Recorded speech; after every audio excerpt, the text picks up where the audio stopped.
Hello and welcome back to the Scaleups and Hypergrowth podcast with me, Marcus Kauke. Today, it's my pleasure to have Max Altschuler as my guest. Max is Vice President of Marketing for Outreach and also founder and CEO of SalesHacker. Welcome, Max. Thank you for joining me. Yeah, thanks for having me. Excellent. Could you give a quick 90-second rundown on your career to date and what it is that you're doing in terms of your current roles? Yeah, definitely. So started my career, bit entrepreneurial, a couple failed ventures right out of college, ended up at a startup called Udemy as the second business hire and person in charge of growing the supply side of their marketplace, which is their sales side. In every marketplace, you have supply side and the demand side. That's your marketing side. And then the supply side is your sales side. So started out there, started hacking our sales process from an early stage. It was a lot of fun. We used virtual assistants in the Philippines as our SDRs. We leveraged a bunch of brand new sales technology at the time, which is the first sales engagement platform that was out there, ToutApp, which is no longer around. We got really hacky with things that were growing really fast because of it, because we were questioning everything and poking holes in everything. And other founders and VCs kept asking us, how we were growing so fast. And the founders would kick people over to me on the supply side of the business to talk through our process. And I realized that there was a market for folks who wanted to supercharge their sales process, leveraging technology and modern sales best practices and things like that. So started the SalesHacker conference. First conference was 300 people, ended up scaling up to 2,000 people at our last conference. Ended up getting Salesforce as a partner for a conference we did 2 years in a row called Sales Machine in New York City. And then created the publication, saleshacker.com, which by 2018, so 5 years in, had 80,000 B2B salespeople as subscribers.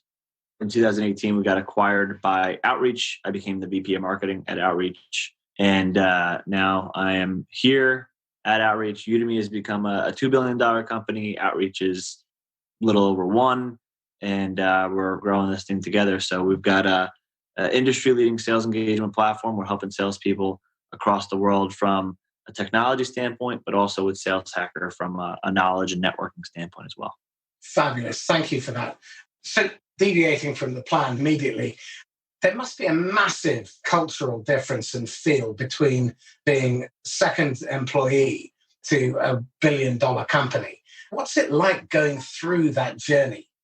Yeah, well, so at Udemy, I was the second employee and I was the second business hire, fifth employee overall. And I was there through our seed A and B rounds of funding and left when we were 55 employees. So I got to see kind of like 0 to 55 essentially of what that looked like.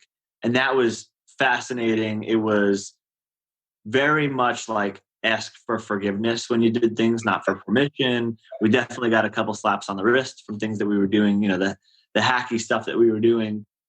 And then when you go to a company, then I started my own company. So then it was just me. That was a completely different experience. There was no venture backing, nothing, like we were running it out of the profits we made. And I always say we in like the royal sense, like, queen type thing, like, and then American, but I always said we, I never said I, even though I was the sole founder of it, because I always wanted to make it feel like it was bigger than it was. Like we were selling sponsorships. And I remember our first sponsorship we sold to Inside View, a $10,000 sponsorship. And they were like, okay, like who do we make the check out to? And I was like, oh shit, I can't take a personal check. Like I got to actually get an LLC going so that I can take a check from this company. Yeah. So like those were very different. And then going to Outreach, which was, at the time, I think like 250, 300 employees.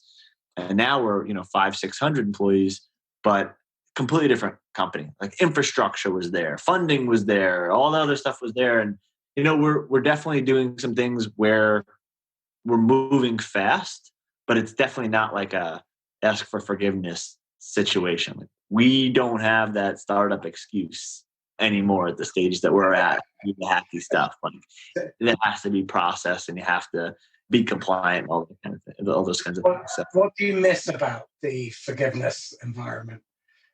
Oh man, I mean, you threw everything at the wall, see what sticks, and it allowed you to be incredibly creative and learn new things, try new things, test new things. I couldn't have started SalesHacker from any other environment than one that allowed me to paint my picture and give me all the tools I needed to paint my picture with no rules. And that was amazing. Like, it's like if you're a Picasso, it's like, okay, here's everything that you need to go do your work. And I'm not going to give you any guidelines whatsoever. Go. That was fun. That was amazing. I'm sure there were plenty of things that he put together that were complete duds that, he threw in the trash. But then there were also like the gems that you found, and you, like, once you found a gem, you doubled down on that gem. Now, things are a little bit more structured. There's more process. There's less. The testing is more that we do is more granular, and it also has borders. There's boundaries and things like that. So you can still be creative. I still have a lot of fun, but there were definitely those things about the early days at Udemy where we're like, all right, I mean, if we don't try everything and figure this out, we're out of business anyway. So, like, let's go. Are you finding the constraint helps you to be more or less creative? I'd say creative in a different way, because you have to be creative about staying within that constraint versus before we had no boundaries. It's like one of those things where we're like, when you're on a diet, it's interesting because you go out to eat and you actually have like less options. So it makes it easier for you to make a choice versus like looking at a menu and being able to eat everything on the menu. And then you're like, holy shit, what do I eat? I don't know what I want. When you have the constraints, it's much easier to narrow it down. And there's the interesting thing about those constraints is that like those constraints are there because things have been tested before. And this is what won, or this is what came out of those. So like, need to live in here and figure out how to get the most out of this. So there's a flex and creativity there. But I loved, I mean, as an entrepreneurial spirit, I did love the early days where it's like no holds barred. Like, let's go figure this thing out, right? So tell me this. What are the four most common questions from the sales hacker perspective that you get asked about scaling and achieving hypergrowth within a sales organization? 4 questions. I'd say, number 1 is, how do I get started with technology? That is by far the most frequently asked question. Folks typically, depending on where you're at in your stage of your company, or you've got a lot of money, you raised a lot of money, it's like, okay, let's level up. And then they start buying a bunch of stuff, but they don't actually know if they need it. Like, they're asking their network and they don't have the context of like where that company is at. So then they're like, oh, I'm going to buy like these 4 things right now for my sales team, but they don't have that process in place. So my whole, attitude towards technology and the sales process is, and I think this is like a Bill Gates quote, but technology is a magnifying glass. And if you've got a poor process, it's just going to make it a shitty, like completely shitty process. And if you've got a great or a good process, it's going to make it great or even better than that. And so, like, you need to actually sit down, think about your ICP, think about your messaging, think about all these things that your reps are currently doing, do that, and then figure out what are the areas that you can automate certain things or augment certain things that are already working. And then you layer the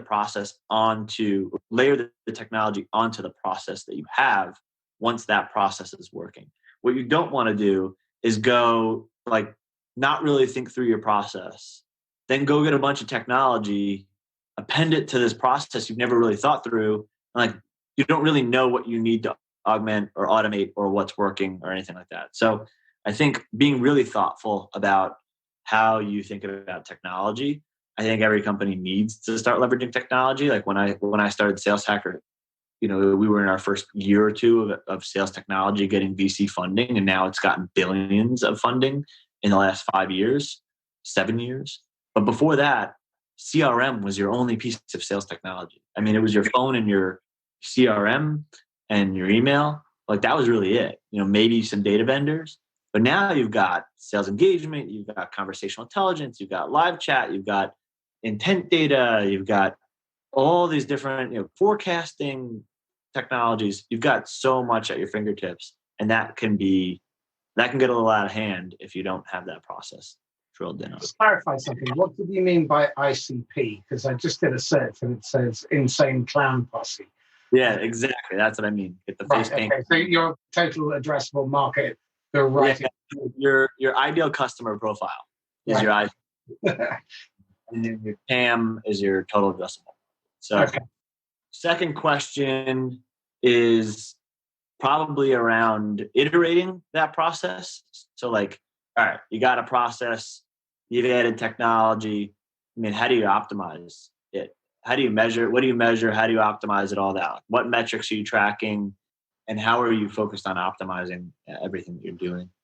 And that's something that we preach, hard at Outreach, but something I've always preached in my career is, and because of my entrepreneurial background, is you have to have a pivot and iterate and optimize mindset.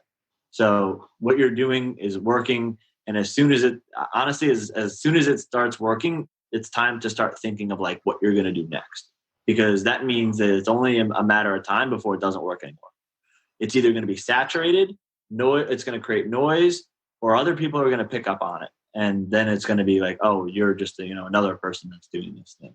Right. So there's never like any secret sauce that's really going to last a long time when you're looking at like messaging, tactics, plays, things like that. There are little things that are, timeless, that you can add into emails. Like people swear by, adding quick question. I'm not one of those people, but there are definitely things that like people have done in their careers where they're like, oh yeah, if you say this in front of in the subject line, or if you say this in the email, or like when I'm in a deal cycle and I'm trying to get the no or the yes, but I'm in this maybe zone, like here's the script that I use or something like that.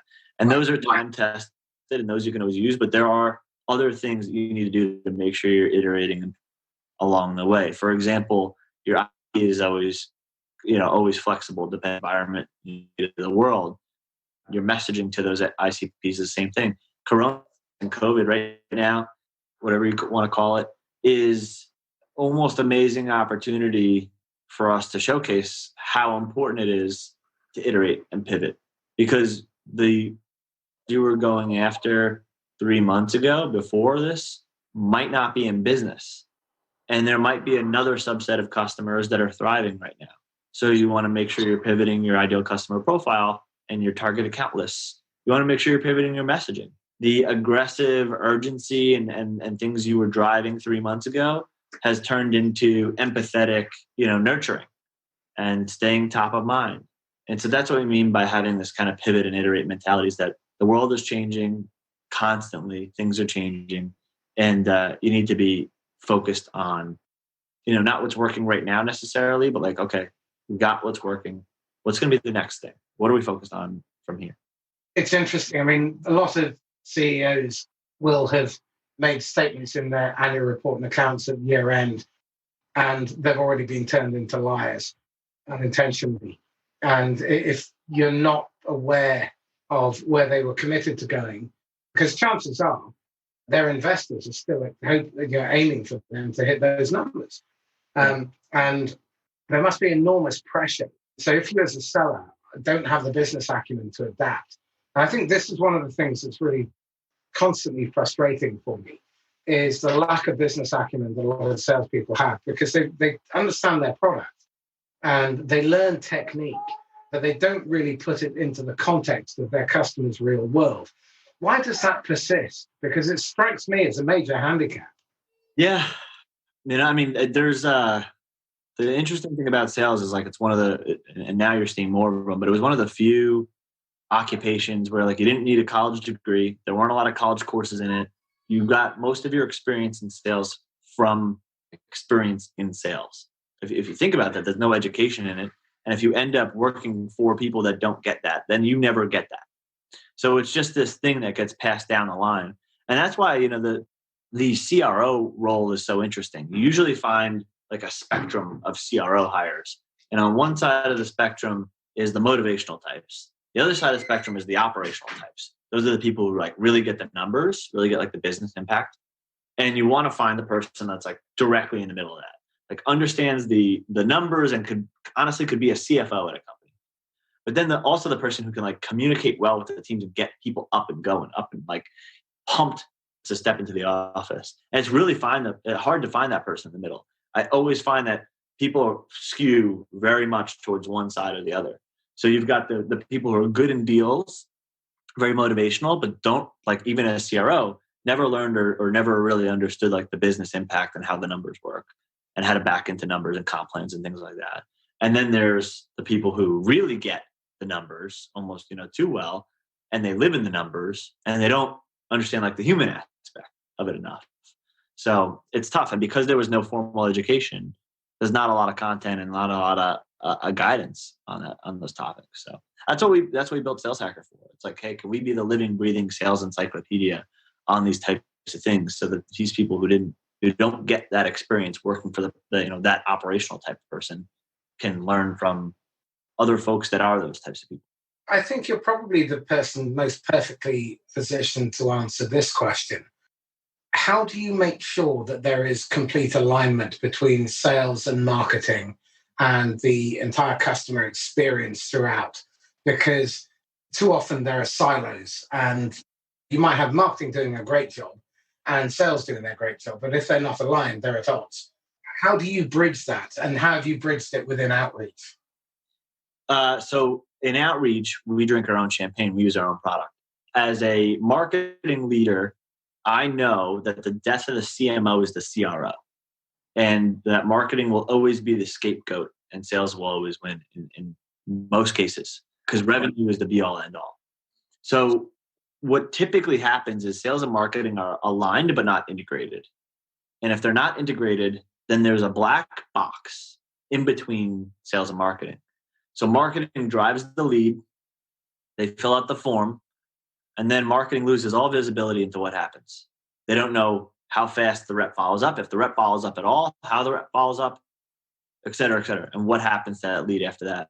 So the marketer who doesn't know that is literally putting their job at risk, because they're spending all the marketing budget and doing, spending all their resources, everything else, and they're trusting that like once they throw that lead over this fence, over the wall, that like everything's going to be perfect on the other side. And that's not good enough. It's not good enough at all. So for us, we have outreach hooked up to Salesforce, which is hooked up to marketing automation. When that lead posts, it posts in Salesforce and it automatically triggers the sequence based on the account. So if it's an open opportunity, then it goes straight to the AE working that open opportunity. If it's no opportunity, it goes to the SDR. If it's comes from a certain event and it isn't from a lead form directly asking to be contacted, it goes into a nurture sequence.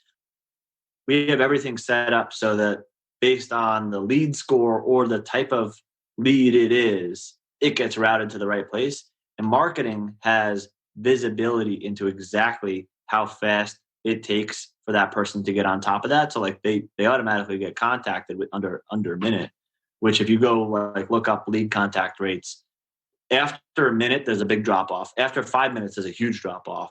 After a day, forget about it.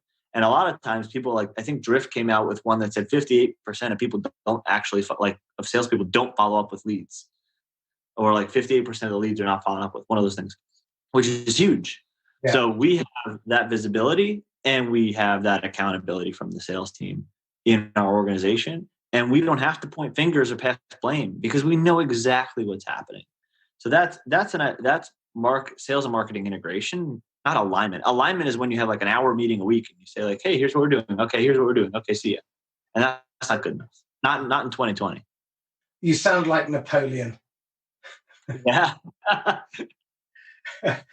So again, I think what seems to be coming through here is the importance of having clarity in terms of what you're trying to achieve, systems and a plan that those systems support, and accountability with high degree of responsiveness and nowhere to hide. Automate the things that should be automated.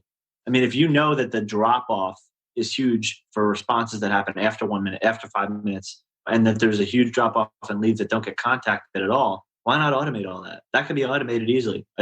They post a lead, it triggers a email or a phone call to a rep immediately. Don't put that in the rep's hands. That doesn't make any sense.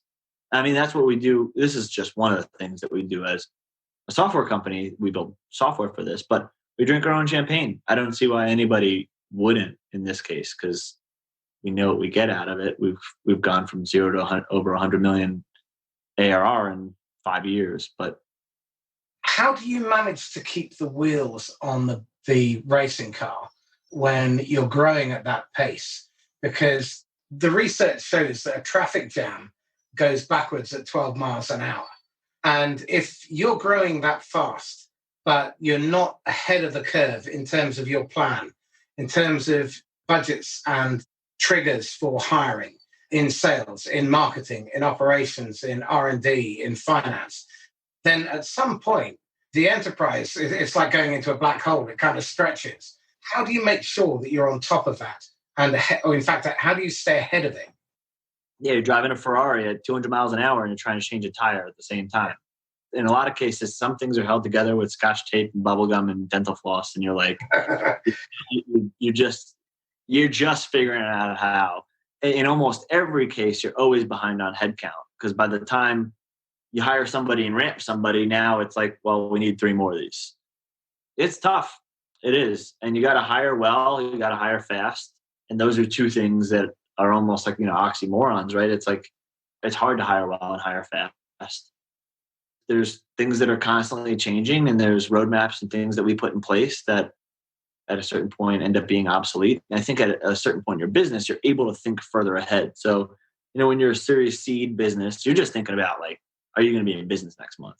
Then when you're a Series A company, you're like, okay, we got 3 quarters, but we need to think about this year. And then when you're Series B, you maybe got like, you can only think like a year and a half ahead. And the later stage you get, the more you start thinking like, okay, we need to have a 5-year plan, a 10-year plan. We need to understand like where this is really going. We understand our space now. There's almost like product market fit, then pricing market fit, but then there's like there's like waves of that. So you've got the initial product market fit and the initial pricing market fit. And then that almost that hits a plateau where you've figured out your pivot or created a bigger platform. And now there's like a new hit of product market fit and a new hit of pricing market fit. And that's almost like, that is like never ending. I mean, we're doing pricing work right now. We've been in business for 5 years. And I'll tell you what, I bet you every 2 years, we're probably going to do a whole nother pricing thing, because more and more of our product will be released. So in startup years, every year is like 7 years. It's like dog years. It's hard to keep up. It's tough, but you just have to, I think the expression is chop wood and carry water, which is like we talk about the long-term stuff. But yeah, but like if everybody is just focused on their mission and their thing that they need to do every day, we'll get to where we need to go. So what's the communication like between all the leaders and the managers who are operating throughout the customer journey? Because it strikes me that for that to happen, you have to have frequent and often very direct conversations with one another. How do you guys manage that? Yeah, we have weekly leadership meetings. We have individual team all hands every other week. We have one-on-ones. I mean, it's just, it's a lot of meetings, a lot of Zooms, Slacking, things like that. We do a pretty good job of staying on top of what the like other orgs are doing, and especially as they get bigger, there's more directors and VPs and individual contributors and people who need to be in the know on things. And that's an enablement program that we're building out right now, is to make sure that the reps, are always up to date with everything that's coming out. I think that's the hardest piece is, leadership. We all know what's going on in the other departments, but are the reps up to date? Are the reps up to speed? And that is changing constantly. It's what's happening in the marketplace, what's happening with competitors, what's happening with complementary solutions, what's happening with our own product roadmap, what's happening in the macroeconomic climate, all these things that these reps need to be kept up to date on. In a lot of cases, like they don't have a lot of experience with, because I have experience, I think some things are common sense, where a rep who's been a sales rep for 2 years right out of college might not think about it the same way. So for example, like if our competitor lays off a bunch of people and you're a rep that's in competitive deals and you're 2 years out of college, is your first thought going to be like, oh yeah, like I can use this in deal cycles or whatever? Because at a leadership level, we're like, no, we're a classy organization. We take the high road. We would never allow our reps to do that. And so we have to make sure all of our reps are on the same page and enable our reps with the talk tracks around this if it comes up, not to ever do something like that. And this is like a real world example where, something that might be common sense to a leader that isn't common sense to an IC, and you have to be very fast with your communication and roll that out across an organization in real time, and doing it remote right now is tough. Like it's hard, but we do a good job at it, and we are flexible, fast, and fun. What COVID has done is it's highlighted weaknesses. It hasn't created them. And I think that's what adversity and downturns do. When people say that 60% of their pipeline fell off the cliff, that was always going to fall off the cliff. It was just going to be a slow, painful no, and it was never real.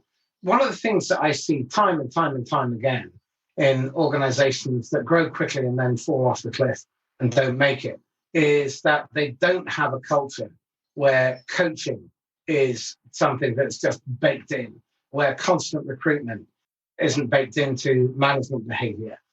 What are the behaviors that are really driving and supporting growth from a management perspective? We do a lot of coaching, and we have managers for our reps, and I think we have 8 reps per manager, which I do think is kind of on the lower end. I typically hear 10 to 12 is what companies do. So I think that helps us get a lot more intimate coaching for our reps, because the difference between 8 and 12 doesn't seem like a lot, but percentage wise, it's 2/3. It's substantial. So they get to spend more time with the reps. We have some really good managers. We made sure we brought in a lot of managers from companies who've kind of been there, done that on the route that we're going. I think that's really important also. Like the hiring we're doing and the people that you're bringing in are people who've done it in this kind of environment versus taking them from either like too early stage startups or like too big of companies where they might have had like a different support network. You got to kind of give them the same tools that they had previously, so they come in and they know what they're dealing with. And I found that's worked really well for us. So just having the appropriate headcount and giving them that level of attention, the reps that level of attention, and then making sure we hire the people who we don't have to like manage the managers or like train the managers. Like they already come in with the know-how for this type of situation. It really helps. Do you mind if I challenge you a little? Go for it. How much coaching do the managers get? Let's see. We have people come in probably twice a year and do like training sessions. And then they get coaching from our VPs and our CRO. I don't know if there's any like ongoing programs or courses or monthly things that they do. I'm not too intimately in the front lines on that, but I don't know. Why? What are you going to push? I'm just curious because managers only get 5% of the training budget globally.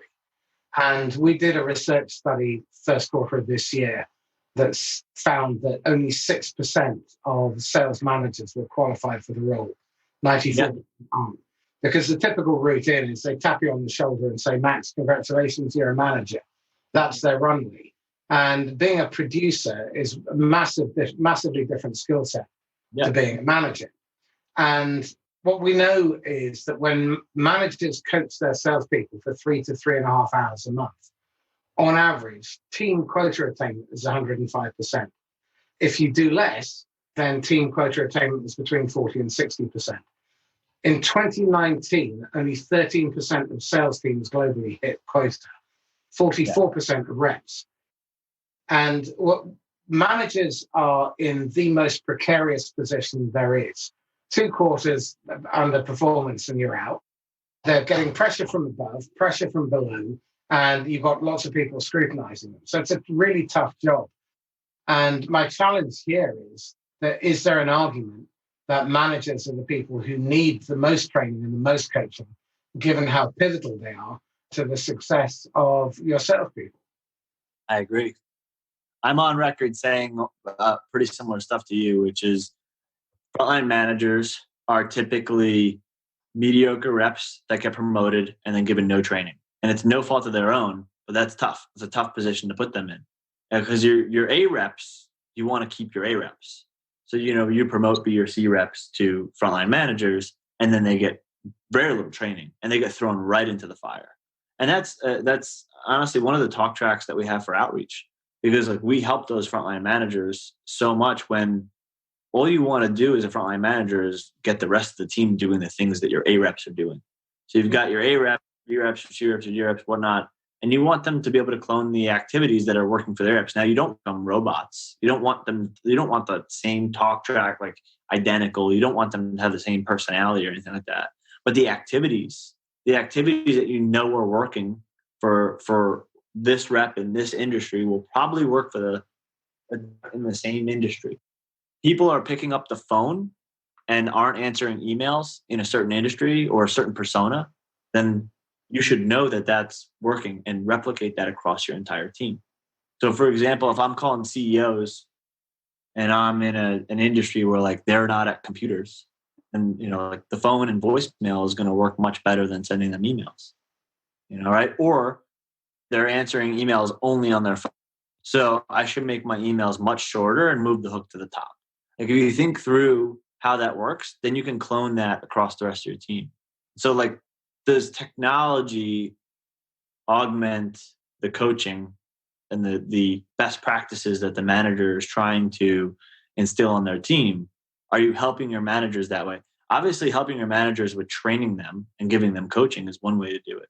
Then supplementing them with technology where they can replicate the things that are working is another way to do it. You should do both. You shouldn't just do one. But right now, I don't think they're getting a lot of the coaching and training like you're talking about. I completely agree there. It's interesting because, again, my experience has been slightly different, that the A-player reps are the ones who often get promoted. And actually, they don't make the best managers.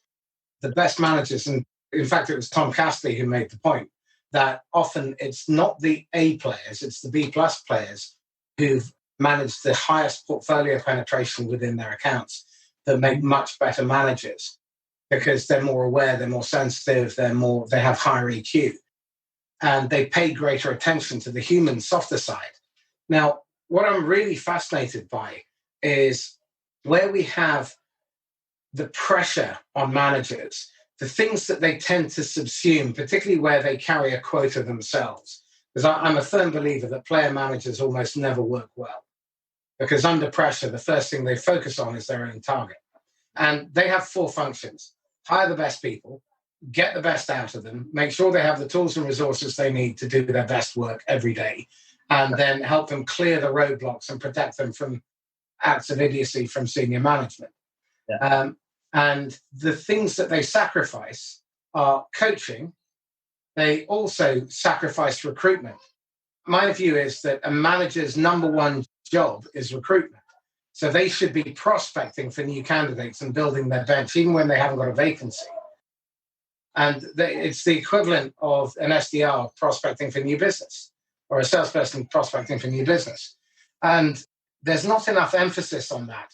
And I think part of this is because leadership is so focused on the numbers. And you see this in job descriptions, really good at managing the numbers. And in the interviews, you can't manage the numbers. It's an output. You can manage the input, which is behavior. So I'm confused why that persists when it patently doesn't work. Any thoughts? Why it persists? Things are slow to change, especially in sales. It's been an industry that doesn't accept a lot of change, if you think about it. I think in the more recent time, like in the last 2-3 years, it's starting to catch on some of that stuff. Like you're starting to see it. People be more open to change a little bit. But for the most part, like you're looking at an industry where the same methodologies and frameworks that were used 20, 30 years ago are still being taught today. And I'm not saying they don't work anymore, but it's just not it hasn't been advanced a lot. Yeah. Again, you touched on something earlier on when we were talking about sales enablement. I think there are some fabulous sales enablement tools out there, but if you haven't got the basics right, it's not going to make any difference. It's just going to compound your misery. So when you look at the whole sales enablement marketplace, it seems that it's sort of it's in vogue and people feel the need to invest in it, to be seen to be investing in it. But the fundamentals still, without those, then your business won't scale successfully. So I'm really interested, and I spoke to Tom Cassidy about this as well, in the pre-onboarding process. Are you doing anything around that with Sales Hacker, exploring the pre-onboarding and the onboarding process? Because that's where you set people up to succeed. Yeah, so we're not doing anything specifically with Sales Hacker for that. We might in the future, like, put together, repository of articles or something like that for onboarding. Like, here's your training handbook or something like that. We don't have anything like that. We have our own materials that we put together for outreach onboarding. We've got a really robust onboarding and training program there. Nothing that we're using Sales Hacker for, although it's a great idea. We probably should, as Sales Hacker, put something together that's for companies hiring SDRs, for companies hiring AEs, for companies hiring solutions consultants. Here are the tracks that you should have them, read through.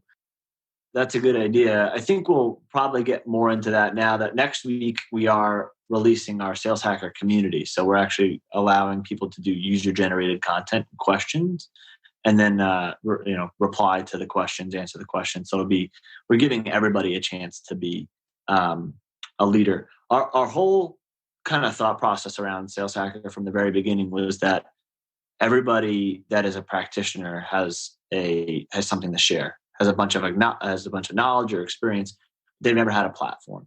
So if you share it on your personal blog, you get 20 people, and it's the only people that know you see it.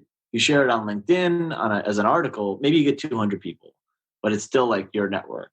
But if you share it on Sales Hacker, you can get out to our newsletter of 160,000 subscribers that we have now, and actually get it out there to a built-in audience.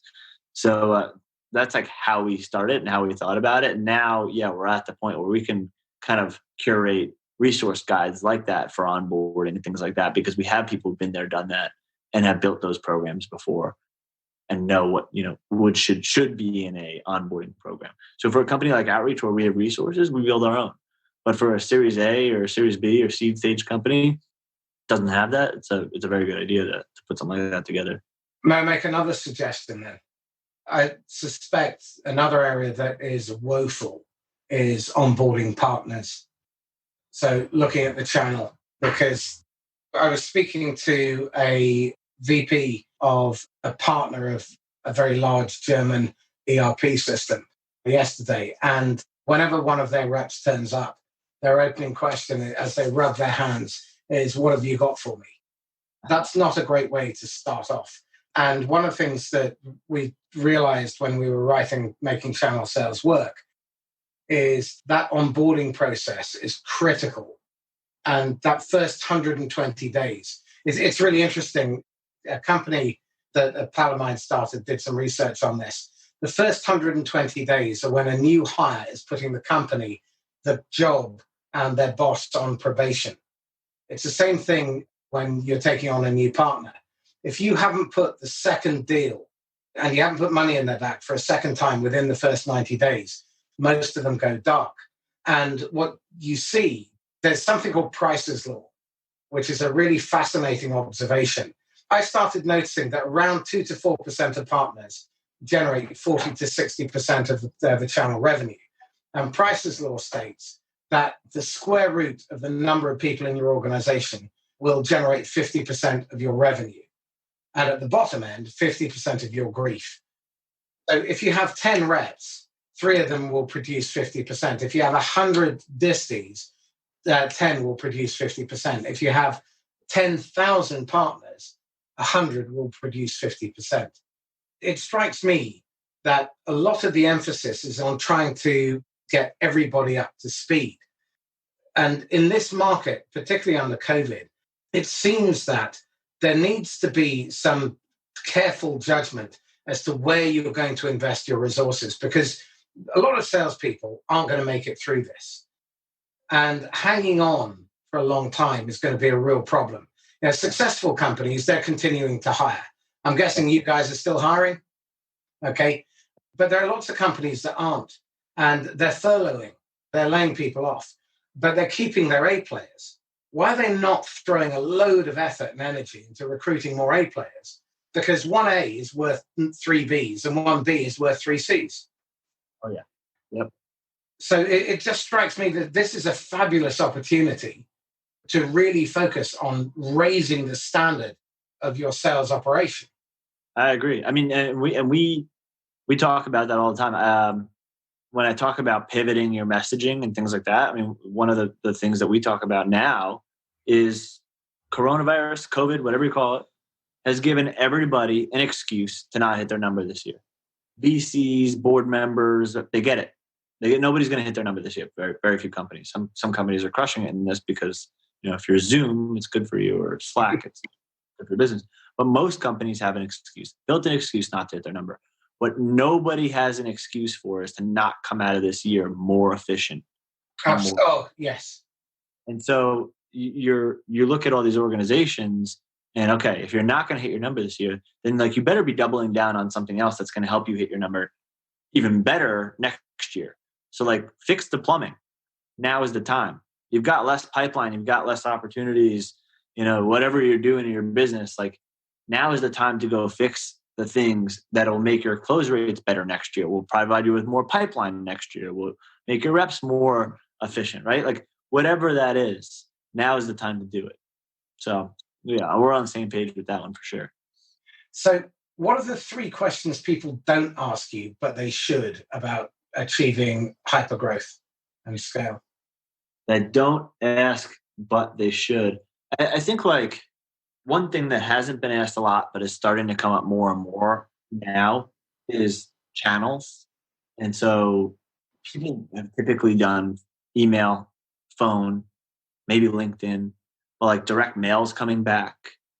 There's video is starting to pop up now, where you can send videos in emails or videos in LinkedIn messages.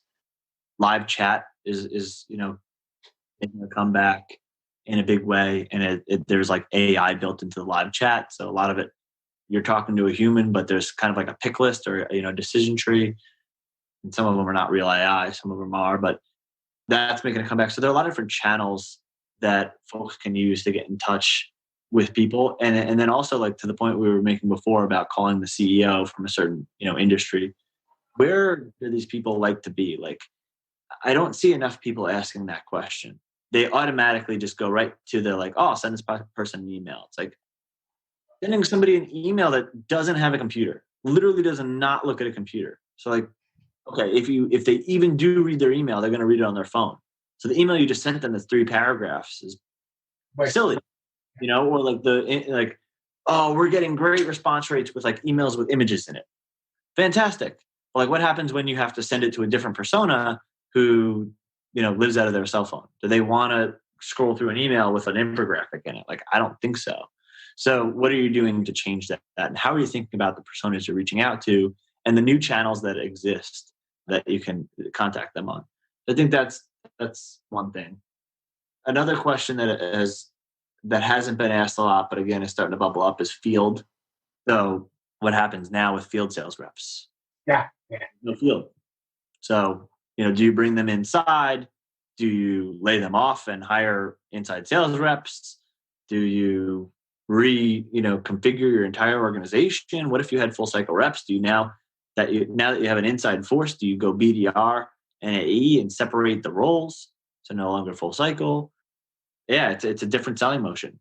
And there's other things that you have to do in order to build trust and rapport that you couldn't do in field. And I think that's the third question. What are those things? What are the things that you need to do to start building trust and rapport now that you can't get on site and you can't meet people at conferences? The whole face-to-face was what you did in order to build that trust, build that rapport, get deals going faster, shaking hands, all that kind of stuff. You can't do that right now. And we don't know when that's going to come back. It will, most likely. It could be a year, could be 2, who knows? Could be soon, could be much sooner. But, the things that you have to do, what we've definitely looked into and thought about this a lot is, how can you go through how can you come with trust pre-built? One of the best ways to do that is to go through referrals. So whether it's your VCs, your board members, employees that know people, past employees that are now at new companies, colleagues in the industry, partners, but seeing if you get referrals or intros into companies is going to come with that pre-built trust, because you get to leech off the trust that the other person has already built with that organization. They get to vouch for you. So I think those are the 3 things that I've been thinking on. I have an answer to the question around the field, but we don't have time to talk about it now. So this has been really fascinating. Tell me something.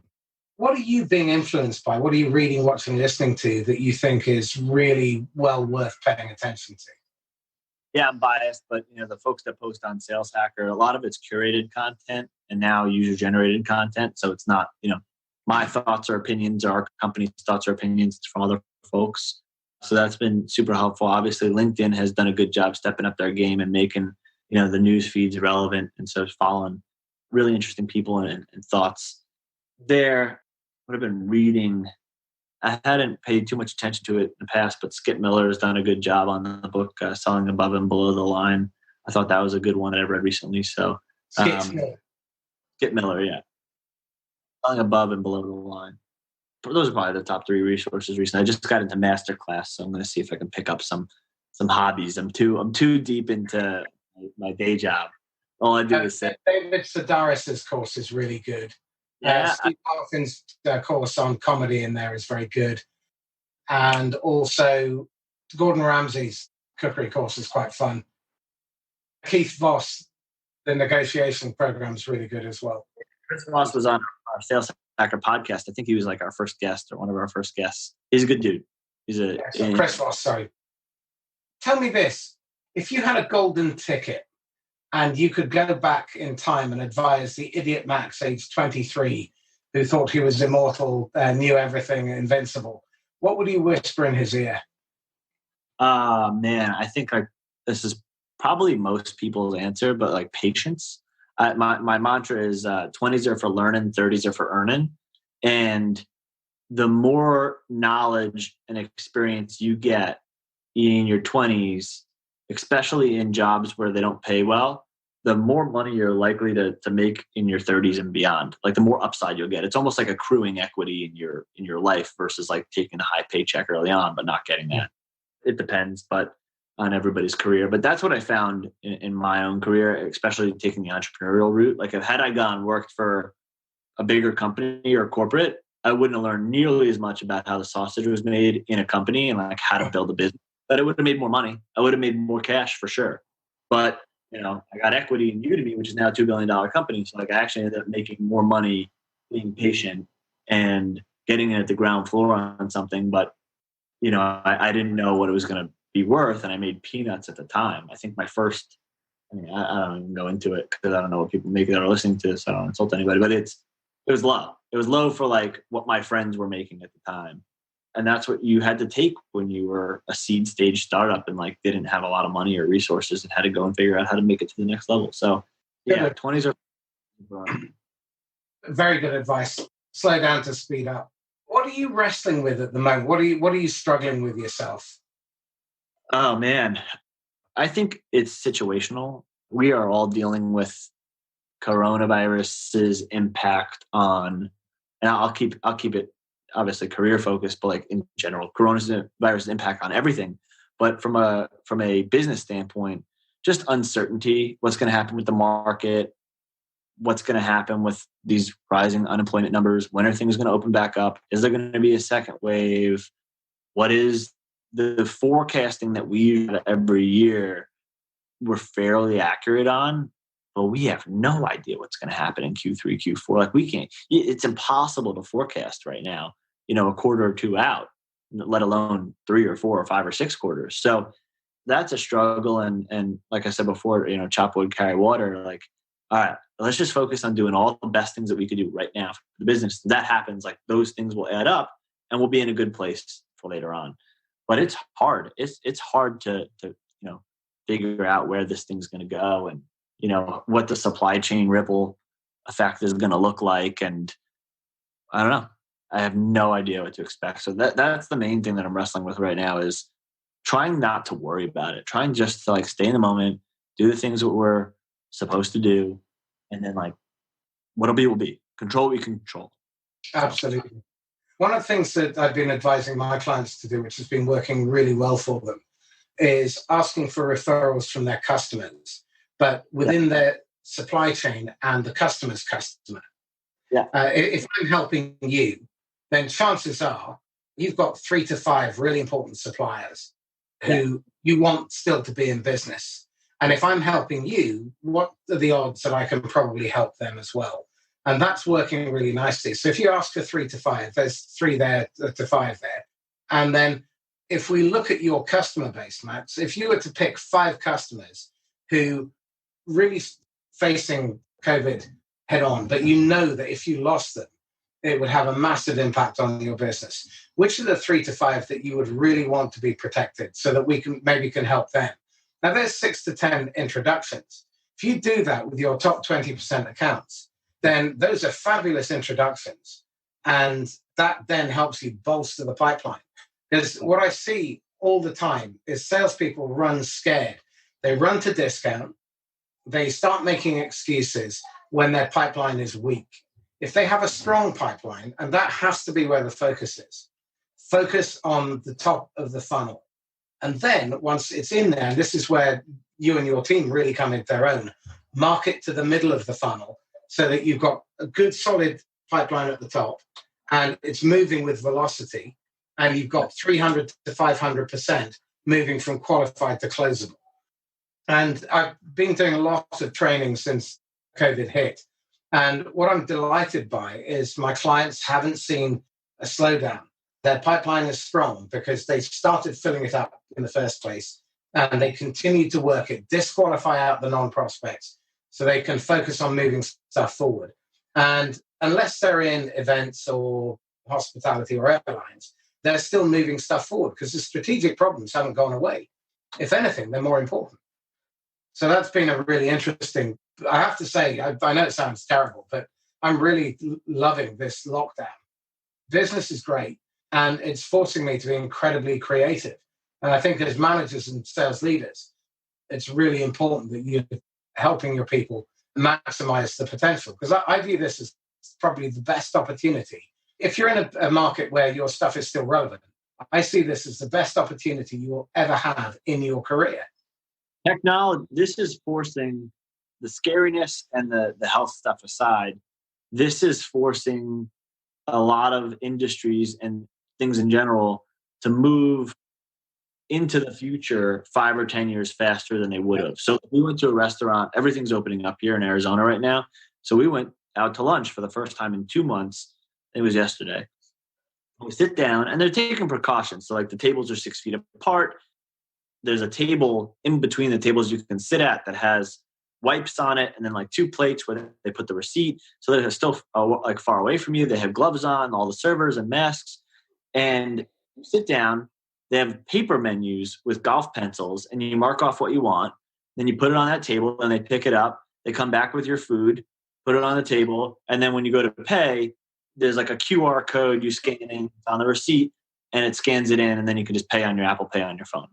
It's like, great. I went to this restaurant 3-4 months ago, and it was same like plastic menus that everybody holds.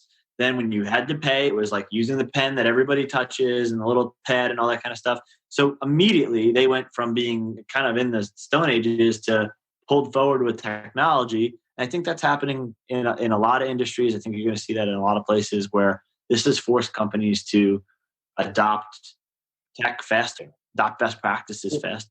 Jay McBain said that it's moved virtualization forward 10 years. And I think the other thing that we'll see is an accelerated rollout of 5G. And we'll also see a massive upsurge in innovation in technologies and platforms like Teams, WebEx, Zoom, so that they create a more rounded experience, because it's very limited at the moment. Yeah, you've got video, but I think things like collaboration tools, voice, I suspect voice will go through the roof. And if you're selling that kind of tech now, you should be absolutely hammering it. So, Max, this has been really, really interesting. Thank you so much. Yeah, I appreciate you having me on. It's fun. Pleasure. So, Max, how can people get hold of you? Best way is LinkedIn.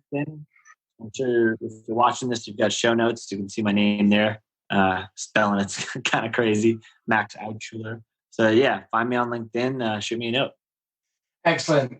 So Max Altschuler, thank you so much for your participation today. This is Marcus Kauke signing off from the Scaleups and Hypergrowth podcast. If you've enjoyed this, then please like, comment, share, and subscribe. And if you believe that you'd be a great guest, then please email me at mcauchi max@sanva.com. And if there's someone that you'd love me to interview, then please put us in touch. In the meantime, stay safe. Happy selling. Bye-bye.